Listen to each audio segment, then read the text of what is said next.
El juego de posición en el fútbol es un estilo de juego en el que el equipo que tiene la posesión busca constantemente crear espacios para jugar y progresar hacia la portería contraria, a través de una serie de movimientos y combinaciones. Un concepto que se ha popularizado en los últimos años, el fútbol total, a lo que muchos entrenadores aspiran. De ello trataremos en este episodio 62 de este podcast Fútbol Base 10 con un especialista en esta materia.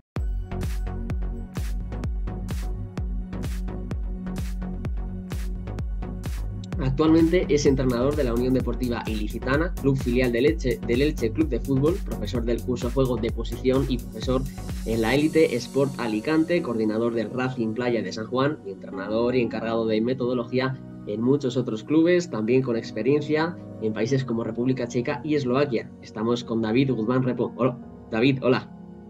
Hola Mario, encantado de saludarte. ¿Qué tal? ¿Cómo estás? Muy bien, muy bien, muy bien. Con mucho trabajo este año, gracias a Dios. Antes de adentrarnos, David, en tu currículum deportivo, cuéntanos cómo llega el fútbol a tu vida y cómo surge el deseo de empezar a ser entrenador. Bueno, el fútbol me atropella, como aquel que dice. Gracias a Dios, a mí me han creado mis abuelos. Mis padres eran unos currantes de la vieja escuela y mi abuelo era un apasionado del balón. Y eso me lo transmite a mí desde bien pequeñito. Me lleva a ver partidos, me pongo a jugar con él. Y a partir de ahí, pues eso, el veneno del balón corre por mis venas y bueno, tengo una carrera de jugador bastante humilde y cuando esta acaba, pues me sale muy de sopetón la oportunidad de entrenar y bueno, pruebo sin ningún tipo de objetivo, simplemente, oye, pues se acaba mi carrera como entrenador, o sea, perdón, como jugador con 28 añitos, joven, pero era bastante flojete, hablando mal y rápido. Y bueno, y probé, me fue gustando, se me fue dando bien, me saqué la titulación y bueno, la gente ha ido confiando en mi trabajo y ahí estamos, con esa experiencia que tú comentas, tanto nacional como internacional. ¿Cómo es tu día a día con tantas actividades entre entrenamientos, vida familiar y el tiempo que estás también como profesor de fútbol? Bueno, pues la verdad es que mi calendario y mi organización semanal está bastante ajustada, lo puedo llevar bastante bien, gracias a Dios. Pero bueno, pues como cualquier padre de familia, levantarme, dar de desayuno a mis hijos, llevarlos al cole y de allí voy a Elche a entrenar. Yo soy de Alicante y hay 15-20 minutos de coche. Entrenamos 10:30, yo a los nenes los dejo a las 9 menos cuarto, intento llegar prontito, si tengo que ir a la oficina al Martínez Valero, pues vamos. Entrenamos 3 días a la semana, martes, jueves y viernes. El viernes metemos sesión de vídeo previo al entrenamiento, entonces entrenamos un poquito antes, 10 menos cuarto, ya a las 10:30 entramos en campo. Y eso por las mañanas, por así decir, en el foco de Elche de entrenador. Luego a mediodía trabajo en un comedor escolar por completar el sueldo. Pues yo supongo que todo el mundo más o menos sabrá que aquí en España es muy difícil vivir exclusivamente del fútbol. La gran parte de mi sueldo sale de ahí, pero bueno, lo apoyo con un comedor escolar. Y cuando salgo del comedor escolar, pues 4 tardes a la semana entreno en el Racing Playa de San Juan, que es el club que coordino. Mm. Coordino la escuela y llevo un par de equipillos pues para eso, para completar el sueldo. Y la academia de entrenadores, pues en tardes libres. Los lunes, por ejemplo, que por la tarde no entreno, voy allí. Los viernes que entrenamos a última hora con los infantiles de ahí de San Juan, voy a la academia hasta las 8 y ahí lo voy compaginando. Comentas un poco la dureza o lo duro que es ser entrenador, David. No sé si cuando te entró el gusanillo de querer entrenar, no sé si pensabas que fuera a ser así de duro. Bueno, sinceramente, como te comentaba antes, no tenía ninguna expectativa. Yo dejé el fútbol y sinceramente me hubiera gustado jugar más. Pero yo vengo de una época donde había en el fútbol, aunque fuera amateur, había mucho dinero y hasta jugando en categorías muy bajas cobrábamos. Y yo estuve justo en ese cambio entre fútbol pre y crisis, o sea, pre-crisis y crisis. Entonces ya cuando llegué a los 28 y veía que no podía ganar nada de dinero y que todo el mundo te dejaba de ver los últimos meses en clubes y aparte, insisto, no era tampoco yo un desecho de virtudes. eh, estaba jugando en segunda regional, que aquí en Alicante era lo más bajo, y le dije al director deportivo, oye, lo dejo, y me dijo, vale, mañana empiezas a entrenar con el juvenil. Es decir, no me dio opción a, a decir sí o no. Me dijo, a partir de mañana empiezas con el juvenil. Y empecé sin ningún tipo de decir, che, por seguir ligado al fútbol, por divertirme. No lo pensé nunca como estilo de vida, como... Luego sí que es cierto, conforme fue pasando el tiempo y fui adquiriendo experiencias, saliendo a otros clubes, sí que decía, hostia, este mundo es jodido por la inestabilidad, por lo mal pago que está. Y luego además he tenido la suerte de salir fuera de España y allí es totalmente diferente. Está muy bien pagado, muy, muy bien pagado. O sea, pero mucho es muchísimo, como debería ser aquí, yo creo. Entonces dices, hostia, ¿cómo puede ser que en la República Checa o en Eslovaquia, que las estructuras de clubes son muchísimo más pobres, muchísimo menos profesionales? El fútbol está muy, muy, muy, hablando de base, no me atrevo a meterme en fútbol profesional, eh, está muy, muy, muy, muy infradesarrollado o subdesarrollado en comparación con España, pero ¿cómo puede ser que allí te paguen, no sé, 3 o 4 veces más que aquí? Entonces te llega ahí un input que dices tú, hostia, hay algo que estamos haciendo mal. Pero aún así es verdad que tengo la suerte o la desgracia de que me puedo ganar la vida con lo que me gusta y me siento un privilegiado. Dentro de que es verdad que hay veces que cuesta un poco el ir corriendo a un lado, a otro. Hace poco he tenido un pequeño problema de salud cardiovascular y bueno, son cosas que te avisan que dicen, escucha, que llevan muchas cosas y las llevan muy bien, pero tu cuerpo no las lleva tan bien. Entonces, por un lado yo me siento un privilegiado, pero a veces también es frustrante el decir, hostia, ¿qué costaría organizar esto un poquito mejor? ¿Qué costaría hacer un sindicato de entrenadores, tener una seguridad social, tener un mínimo de contrato? No me meto en esos temas porque yo ni de política no sé nada, absolutamente nada, y bueno, y de economía y estructura menos aún. Pero sí que es verdad que unas condiciones más dignas para lo que tal vez seamos los mejores del mundo es algo raro. Es decir, los mejores entrenadores del mundo están en España, o eso es lo que dice la teoría, o Guardiola, Arteta, Imanol, Bordalás, etcétera, etcétera, etcétera, y somos los que aquí en nuestro país los que peor tratados estamos. Entonces, imagino que lo más duro de ser entrenador, David, imagino que son un poco las condiciones, ¿no? O para ti, ¿qué son más duros de ser entrenador?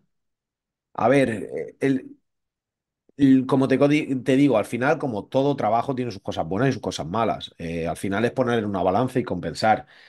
Yo tengo 43 años, 2 hijos, un tercer semi-hijo que es mi hipoteca y estoy casado. Entonces, es verdad que entreno por las tardes, me quita mucho tiempo familiar. Fines de semana voy loco. Mi hijo juega a fútbol también, el mayor, que tiene 9 añitos. Entonces muchas veces no puedo ir a verlo jugar. Se lleva a su madre, luego se van a tomar una cerveza tal con los amigos.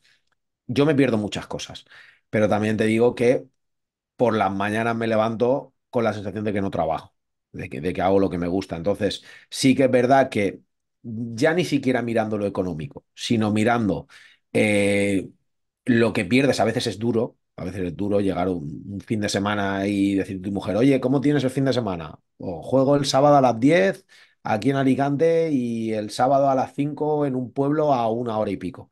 Pues ya sabes que el sábado no tiene familia. El sábado mis hijos no tienen padre, mi mujer no tiene marido, etcétera. Además, cuando llegas cansado, llegas mentalmente, si has perdido, ya ni te cuento. Entonces, eso a mi edad y en mi contexto es bastante duro.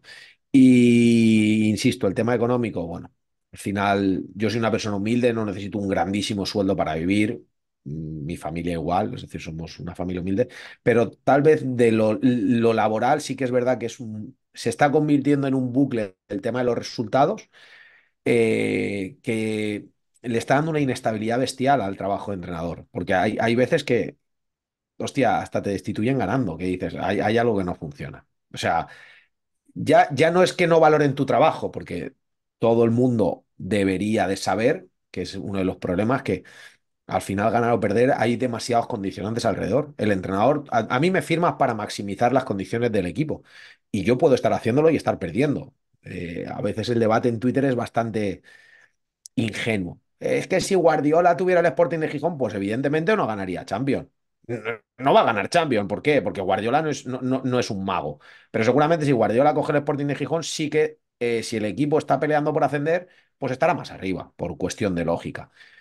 Pero llega un momento en que dices tú, hostia, es que estoy ganando partidos, es que el equipo está creciendo, es que tal, y me destituyen o el presupuesto se acaba y te dejan de pagar y te dicen, oye, pues mira, si quieres seguir es cobrando la mitad o tal. Es algo que se está convirtiendo en duro. Ya no el cobrar poco, sino la inestabilidad. Por el mal hacer, y es duro decirlo, pero es así, por perdón, mal hacer de directivos, de directores deportivos, de coordinadores, etcétera. Entonces, para mí, yo creo que eso de este trabajo son los dos puntos más importantes: la pérdida de tiempo de calidad para la familia y la inestabilidad. Gracias a Dios, yo no me puedo quejar. Además, David, yo también creo que en cualquier profesión es muy importante la capacidad que uno tiene de transmitir, no solo sus emociones, sino también sus conocimientos. Y en el fútbol aún más, porque tú, por ejemplo, en el Elche Ilicitano eres el líder de un equipo de 22 tíos a lo mejor. Entonces, ¿qué es más importante, los conocimientos o saber transmitir? A ver, yo creo que al final necesitas un poco de todo. No podemos coger una vía u otra. Eso es como el debate de formar o competir. Fútbol base, ¿no? O sea, hay que hacer todo. Es decir, hay que formar y hay que competir. Aquí igual.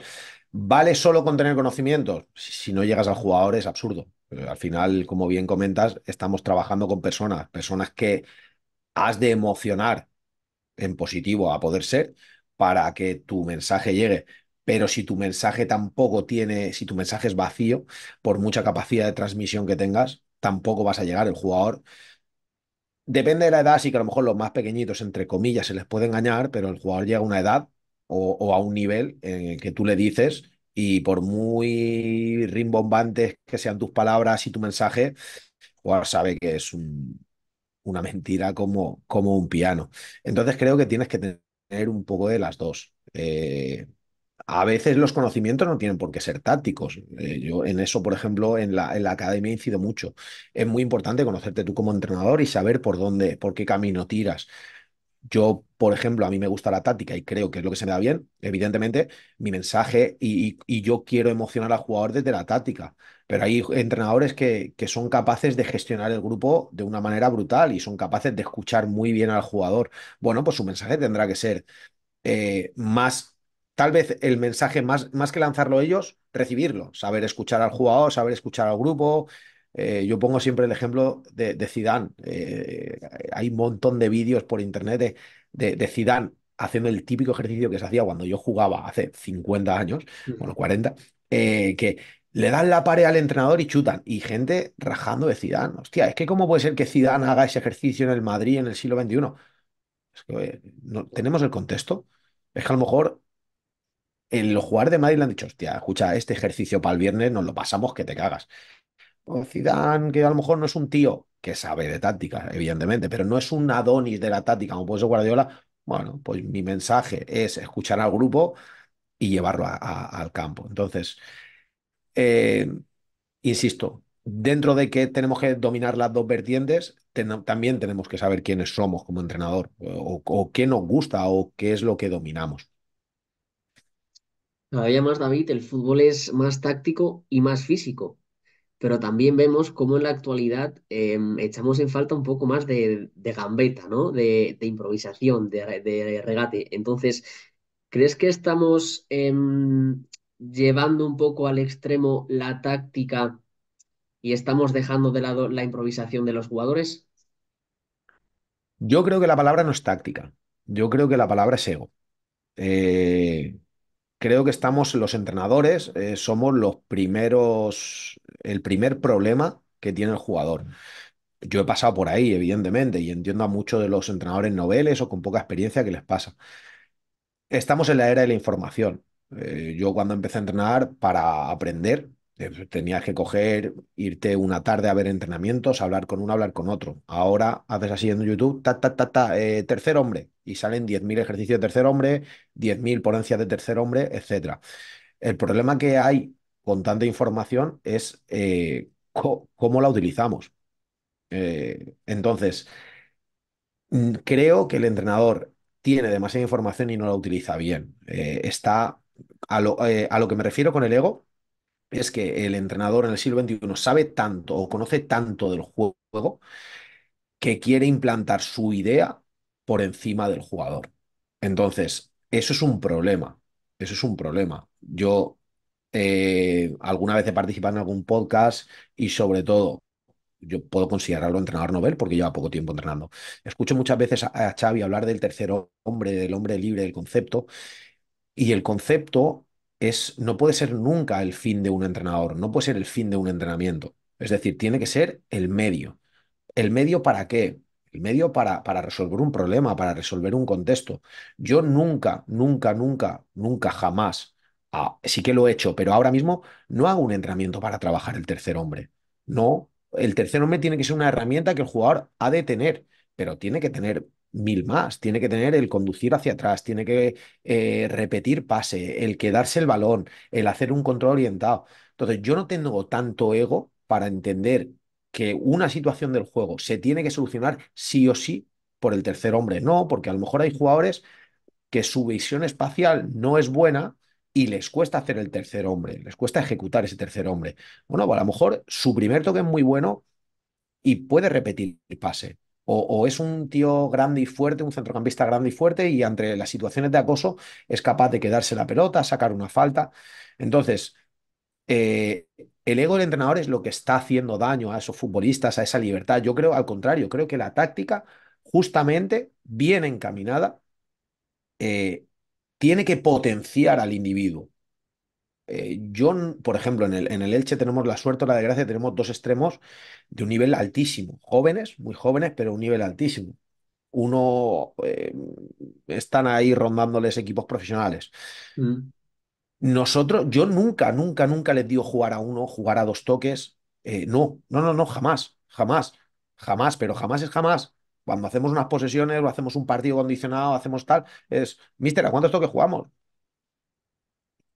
¿Cuántos toques se juegan en un partido? Pues a una jugada tendrás que jugar a uno, a otra en tres, a otra conducir, a otra fijar. Lo que yo intento con la táctica es generarles a ellos, esos dos extremos, que son mis dos mejores jugadores, el mayor número de situaciones positivas para ellos, que reciban en uno contra uno, que reciban en aclarados, que los laterales no tengan ayudas, o intentando que los laterales no tengan ayudas rivales, pero nunca condicionarles a ellos.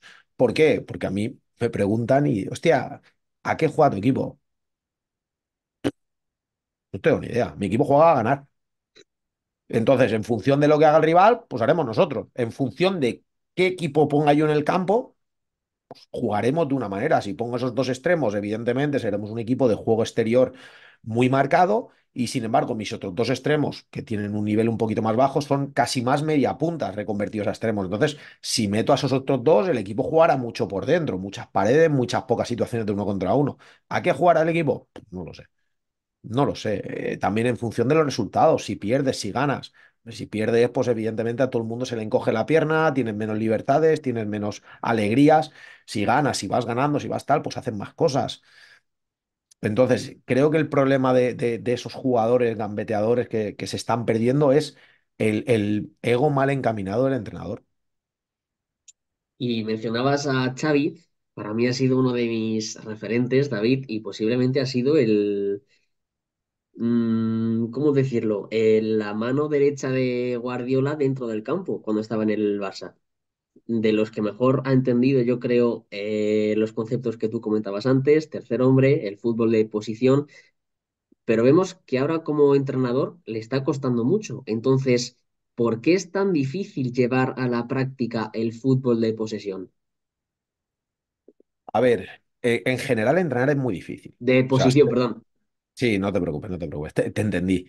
A ver, en general entrenar es muy difícil, es muy difícil. ¿Por qué? Yo pongo el ejemplo para mis alumnos, sobre todo para que la gente que nos escuche pueda ubicarse. Yo, dentro de que soy profesor de los tres cursos de entrenador, nivel uno, nivel 2, nivel 3, soy el tutor sí, tutor de nivel uno y la gran mayoría de horas que tengo como profesor es en nivel uno. porque intentamos sentar unas bases potentes para el entrenador. Entonces, yo a ellos les digo muchas veces, el problema de este deporte es que de base los entrenadores salimos mal preparados. No lo entendemos, no entendemos el juego.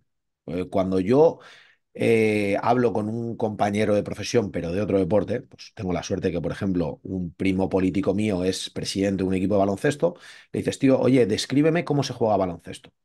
Hostia, y un entrenador de base poco formado te dice, no, el baloncesto es un juego invasivo, que tal, que no sé qué, las normas son estas, y te lo describe de puta madre y dices tú, hostia, qué bien. Tú eso se lo preguntas a entrenadores muy formados, con mucha experiencia y tal, y las respuestas muchas veces son vagas o no entiendes cuáles son los pilares. Por ejemplo, a mí me chirría muchísimo de los tres últimos entrenadores del Barça que ninguno hable del ciclo continuo del juego. O sea, todo el mundo te habla de atacar y defender. Pero es que creo que en el siglo XXI hablar de atacar y defender es demasiado pobre.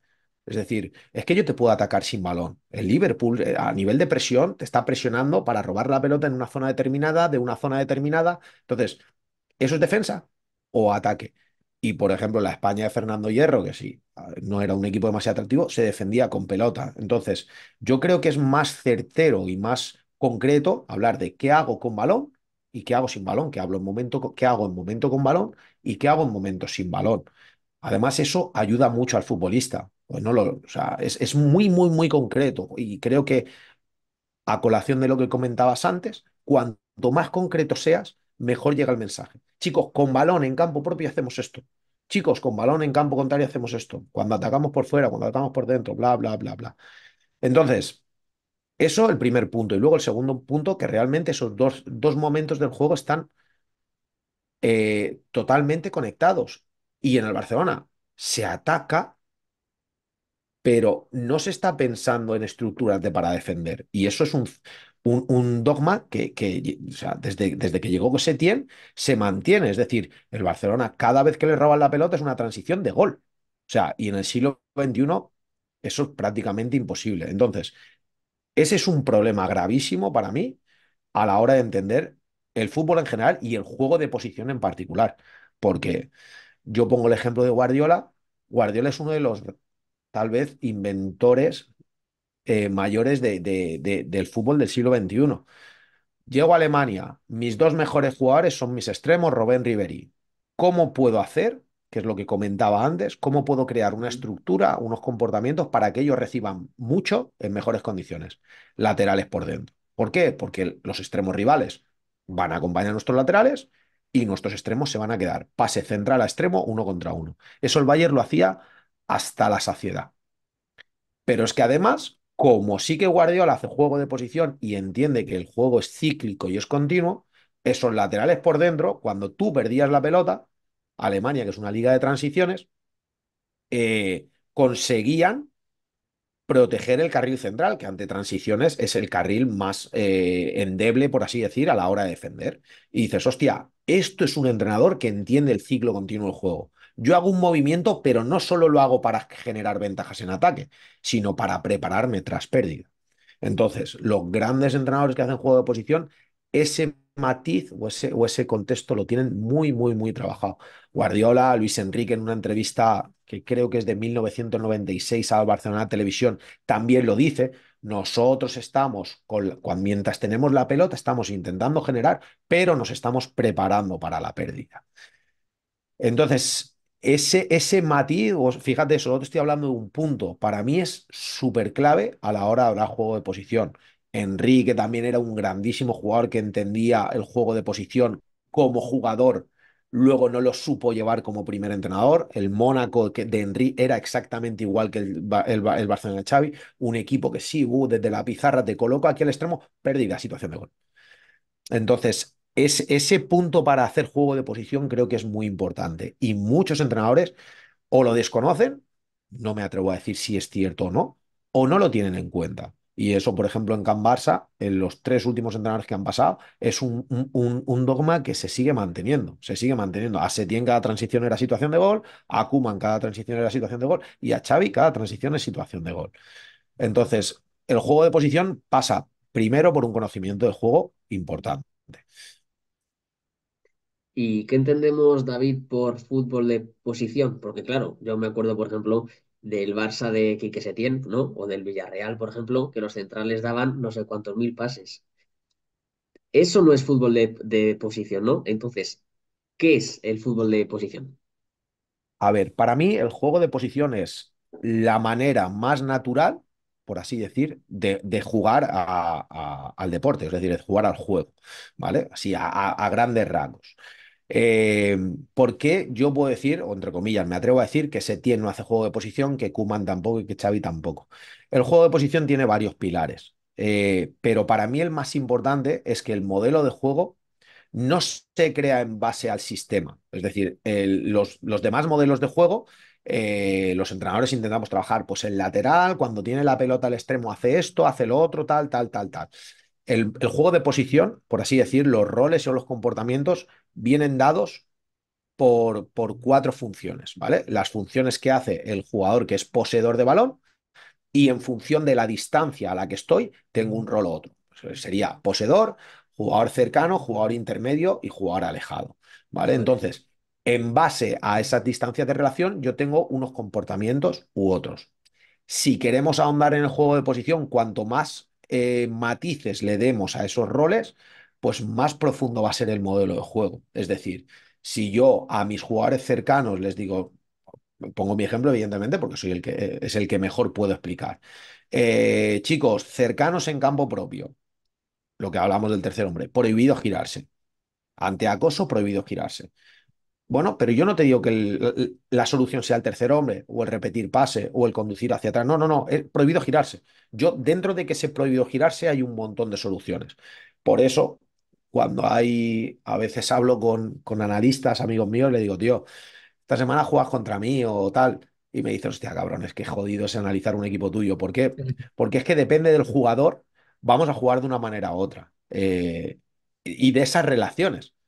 Porque yo les doy les doy una pauta, pero en función de esa pauta o esas pautas, ellos se expresan dentro de en lo que ellos se sienten cómodos a la hora de jugar.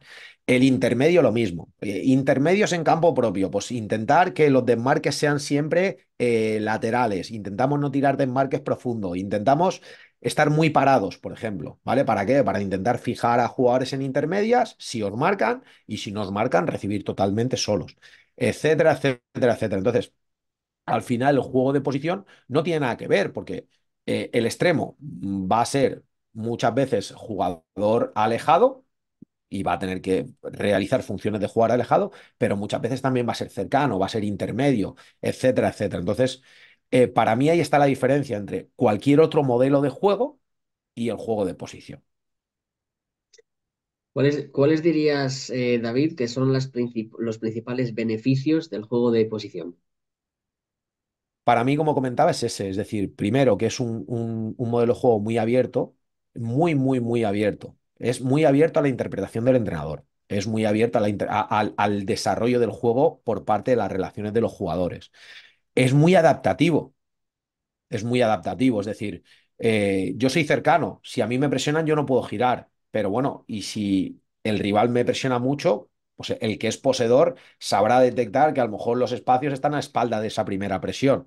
Si no me presionan, pues a lo mejor sí que tengo que jugar con cercanos para intentar mover al equipo rival o invitarle a que salga y libere espaldas.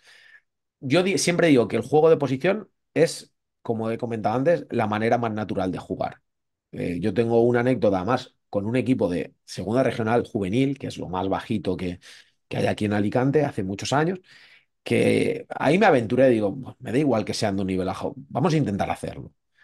Y yo me acuerdo que jugando el playoff de ascenso, jugamos contra un rival, al final sí que es verdad que tú, como cuando haces juego de posición, es verdad que entrenando incentivan mucho que haya pases, que se junten, que haya paredes, que tal. Entonces nos etiquetaron como equipo de juego interior. Y ese día jugamos contra un equipo que jugó el playoff con muchas bajas, muchas tal, se metió en bloque bajo, cerrándose por dentro. Y ese día acabamos ganando ese partido con los laterales altísimos, sacando tropecientos mil centros. Y yo me giré a mi segundo entrenador y dije, escúchame, esto no lo hemos trabajado nunca. Nunca. Absolutamente nunca. Además, nuestros laterales eran un perfil muy defensivo, jugadores que no eran muy duchos técnicamente. nos cerraban por dentro, entendían que las ventajas estaban fuera, se atrevieron a coger altura, a sacar centros, ganamos 2-1 y ya te digo, y me giré y dije, escúchame, el trabajo con estos chicos ya está hecho. Ya está hecho. ¿Por qué? Porque el juego de posición les ayuda a entender el juego, entre comillas, a entender las necesidades del juego. Hostia, me cierran por dentro, la ventaja está por fuera. ¿Cómo llegamos fuera? Pues si tengo a Xavi, a Iniesta, a Messi y a Jordi Alba, pues lo más natural es meter la pelota dentro, juntar 6 7 pases y que Jordi Alba aparezca. Pues si tengo a Cristiano, tengo a Marcelo, pues a lo mejor directamente la llevo afuera, aunque el rival espere que le ataque por fuera, y vamos a relacionarnos ahí. Y ya llegará Benzema de segunda línea o al final es una manera muy natural de jugar y es una manera muy, muy clave para que el jugador se sienta cómodo jugando, porque le respetas. Es decir, nunca le vas a decir, o yo intento no decirles, la solución es esta, porque además es mentirle. Es mentirle. Cada situación tiene un millón de soluciones. A mí me gusta, por ejemplo, mucho corregir, que haya un feedback positivo, entre comillas. Hay veces que tienes que pegar la bronca, evidentemente. Pero decir, ostras, mira, has elegido esta toma de decisión y no es mala, pero ten en cuenta que tenías otra, que, hostia, has metido un pase filtrado entre delanteros pero tenías al lateral en altura fuera para recibir. Entonces el jugador dice, hostia, que sí, que puedo jugar. Es decir, no estoy dentro de un guión preestablecido y además eso, pues casi por arrastre, me ayuda a gestionar bien a los jugadores, porque el jugador ante eso es muy agradecido. Es decir, hostia, le estás dejando jugar, le estás dejando ser dentro del campo. Sin embargo, por ejemplo, el momento que sin balón, ahí no hay tu tía. Ahí jugamos de esta manera y de ahí no te sales.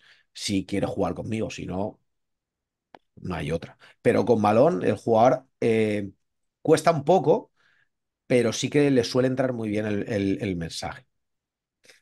David, cuéntanos también, porque me parece muy interesante, tus experiencias en el extranjero. Perfecto. A ver, bueno, yo tuve la suerte o la desgracia de ser profesor del dueño de una empresa de eventos futbolísticos en la República Checa. Y bueno, durante varios veranos estuvo insistiendo conmigo en hacer stage para equipos de fútbol profesional o semiprofesional allí, pero para el fútbol base. Es decir, nosotros íbamos allí, hacíamos una semana de dobles sesiones con metodología española y bueno, pues básicamente ese era el trabajo.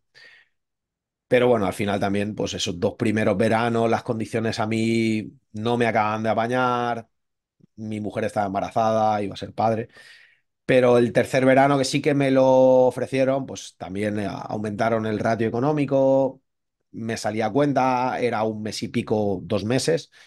Y bueno, acepté y tuve la suerte de, aparte del trabajo directo que era ese, es decir, por así decir, intentar culturizar a los equipos allí, insisto, en estructura profesional o semiprofesional, de que la metodología española para niños se podía implantar y tenía muchos beneficios, pues Mm, también el poder conocer a equipos de Youth League como el Sparta de Praga, juvenil, equipos de segunda división de allí. Es más, nos llegó una oferta en Eslovaquia para entrenar un equipo en la tercera división de allí, que sería una especie de segunda B, un histórico que estaba venido a menos, no sé, estilo, bueno, el más cercano que tengo yo aquí es el Hércules, que es un histórico de la Liga Española que está jodido, pues allí ¿eh? igual.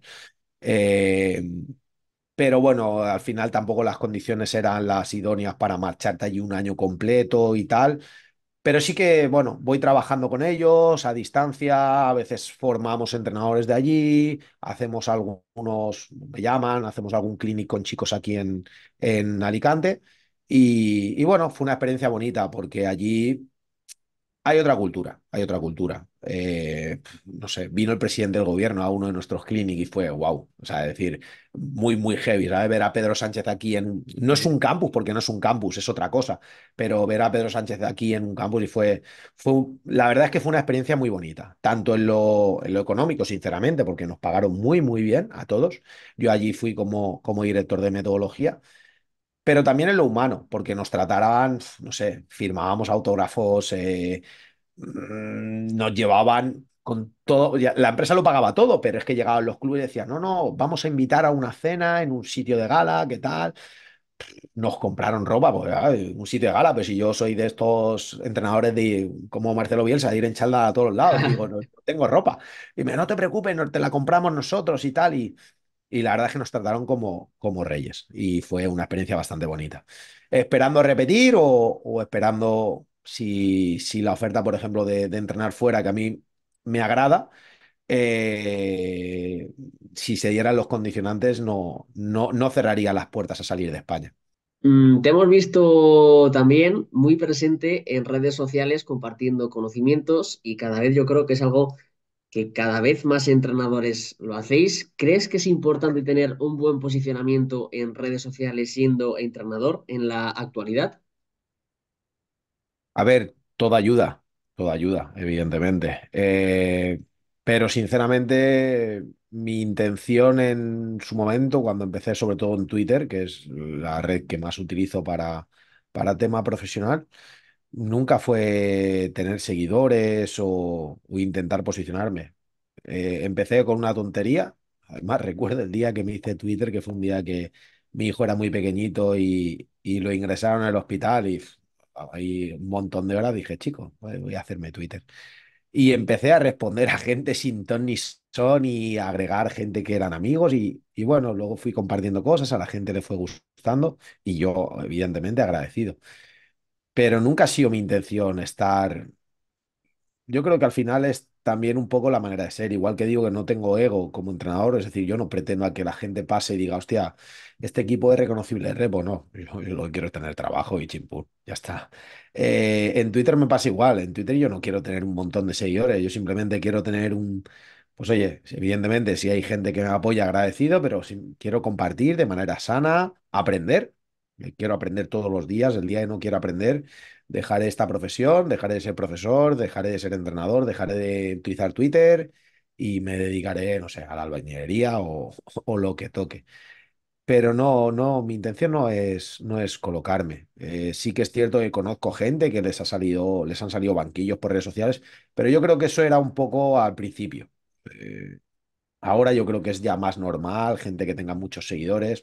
Sí que, bueno, evidentemente, cuanta más visibilidad tengas, pues te pueden salir proyectos. Tengo la suerte de que los compañeros de Construyendo Fútbol confían en mí, tengo un curso, ahora estoy en vistas de sacar otro, que tenía que haber salido ya, pero por mi problema de salud se ha quedado un poco ahí, no en stand-by, pero bueno, se alargará un poco, yo creo que para el mes que viene sí que estará a la venta. Y bueno, pues te van saliendo proyectos, pues como vosotros, confían en darte voz y darte un pequeño espacio para expresarte, que la gente te conozca y tal. Y siempre son cosas bonitas, siempre son cosas bonitas. Pero ya te digo que en mi caso, no hay un segundo objetivo de colocarme, de tener seguidores, no. No, he conocido a gente maravillosa en Twitter y espero seguir así.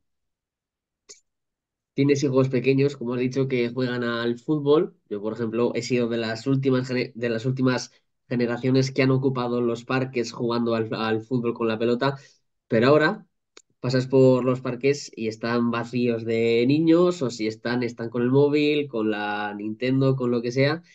Entonces, y ahora, bueno, los que juegan al fútbol se limitan solo a esa hora y media diaria, 3 veces por semana o incluso dos, y esa hora y media. ¿Crees que se está jugando menos al fútbol y también crees que puede pasar factura en unos años?